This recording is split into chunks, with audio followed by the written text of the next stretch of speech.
Hello, welcome back to the next chapter of Because of Winn Dixie.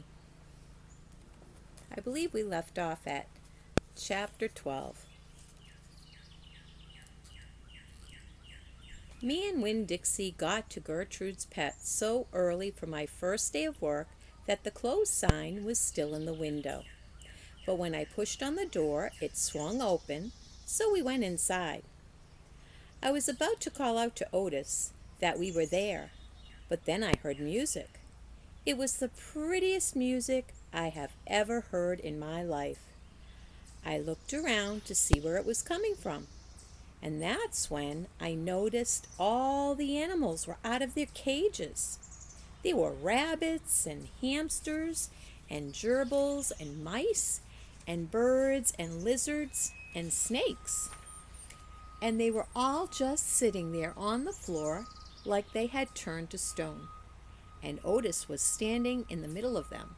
He was playing a guitar, and he had on tiny, skinny, pointed-toed cowboy boots, and he was tapping them while he was playing the music. His eyes were closed, and he was smiling. Winn Dixie got a dreamy kind of look on his face. He smiled really hard at Otis, and then he sneezed, and then his whiskers went all fuzzy. And then he sighed and kind of dropped to the floor with all the other animals. Just then, Gertrude caught sight of Winn Dixie. "Dog!" she croaked, and flew over and landed on his head. Otis looked up at me. He stopped playing his guitar, and the spell was broken. The rabbits started hopping, and the birds started flying, and the lizards started leaping, and the snakes started slithering, and Winn Dixie started barking and chasing everything that was moving. And Otis shouted, "Help me!"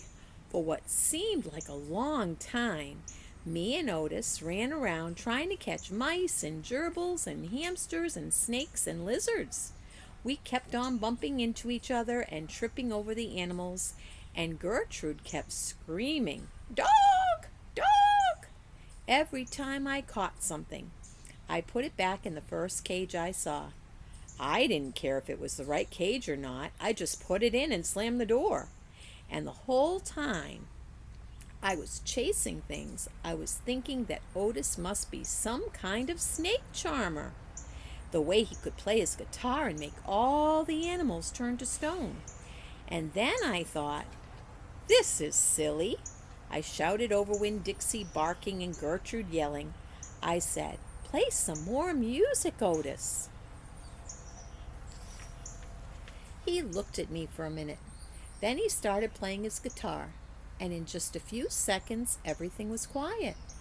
Winn Dixie was laying on the floor, blinking his eyes and smiling to himself and sneezing every now and then. And the mice and the gerbils and the rabbits and the lizards and the snakes that we hadn't caught yet got quiet and sat still. And I picked them up one by one and put them back in their cages. When I was all done, Otis stopped playing. He looked down at his boots. "I was just playing them some music.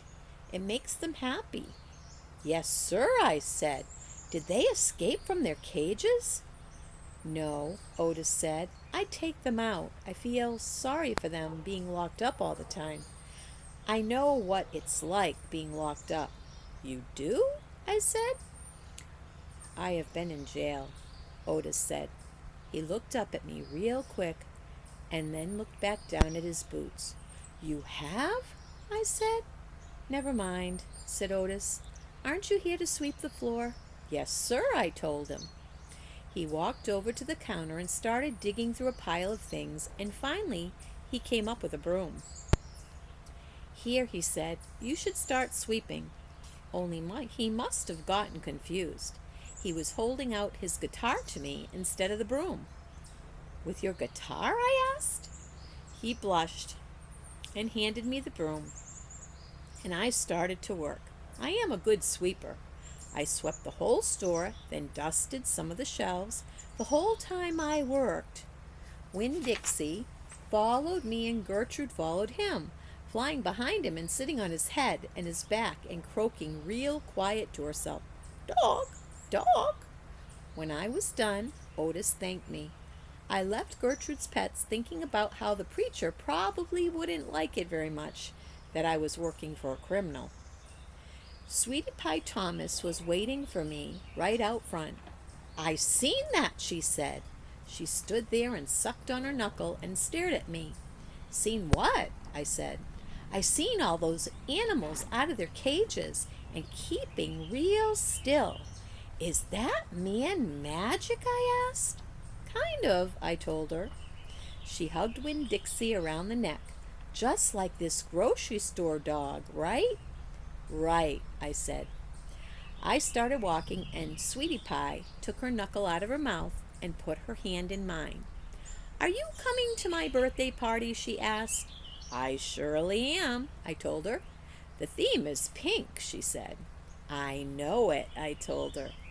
"I gotta go," she said all of a sudden. "I gotta go and tell my mama about what I seen. I live right down there in that yellow house.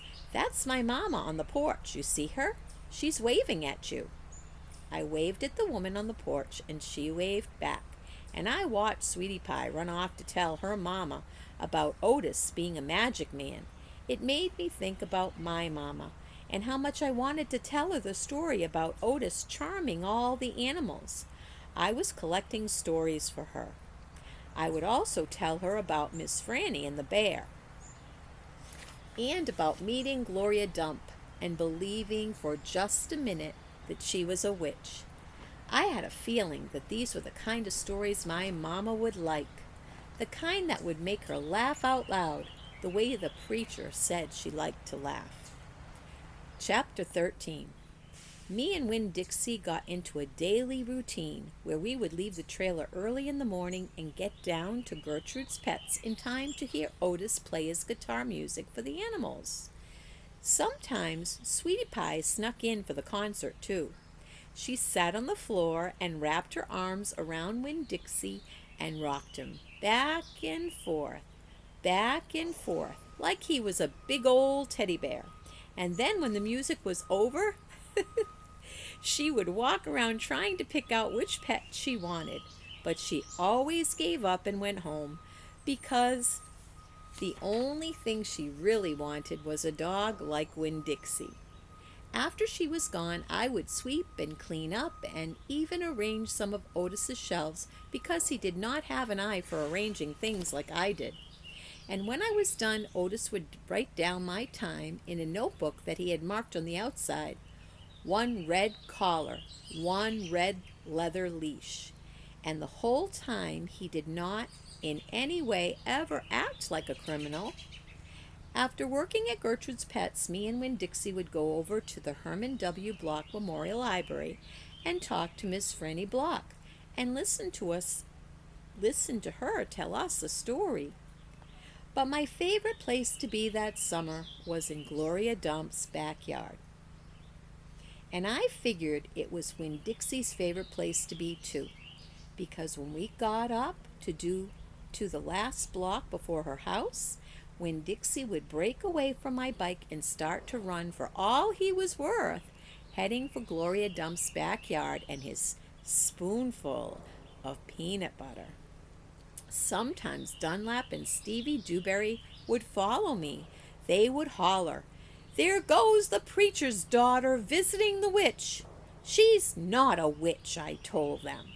It made me mad the way they wouldn't listen to me and kept on believing whatever they wanted to believe about Gloria Dump. One time Stevie said to me, "My mama says you shouldn't be spending all your time cooped up in that pet shop and at the library sitting around talking with old ladies.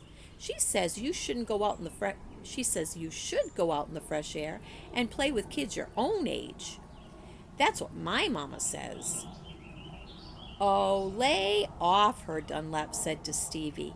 Then he turned to me. "He don't mean it," he said. But I was already mad. I shouted at Stevie. I said, "I don't care what your mama says. She's not my mama, so she can't tell me what to do." "I'm going to tell my mama you said that," shouted Stevie, "and she'll tell your daddy, and he'll shame you in front of the whole church. And that pet shop man is retarded, and he was in jail, and I wonder if your daddy knows that." Otis is not retarded, I said, and my daddy knows that he was in jail. That was a lie. But I didn't care. And you can go ahead and tell on me if you want, you big bald-headed baby. I swear it about wore me out yelling at Dunlap and Stevie Dewberry every day. By the time I got to Gloria Dump's yard, I felt like a soldier who had been fighting a hard battle. Gloria would make me a peanut butter sandwich straight off, and then she would pour me a cup of coffee with half coffee and half milk, and that would refresh me. Why don't you play with them boys? Gloria asked me. Because they're ignorant, I told her. They still think you're a witch. It doesn't matter how many times I tell them that you're not. I think they are just trying to make friends with you in a roundabout way, Gloria said. I don't want to be their friend, I said. Might be fun having them two boys for friends. I'd rather talk with you, I said. They're stupid and mean, and they're boys. Gloria would shake her head and sigh, and then she would ask me what was going on in the world, and did I have any stories to tell her. And I always did. That's it for today. I can't wait to get to chapter 14 next time. Have a great day.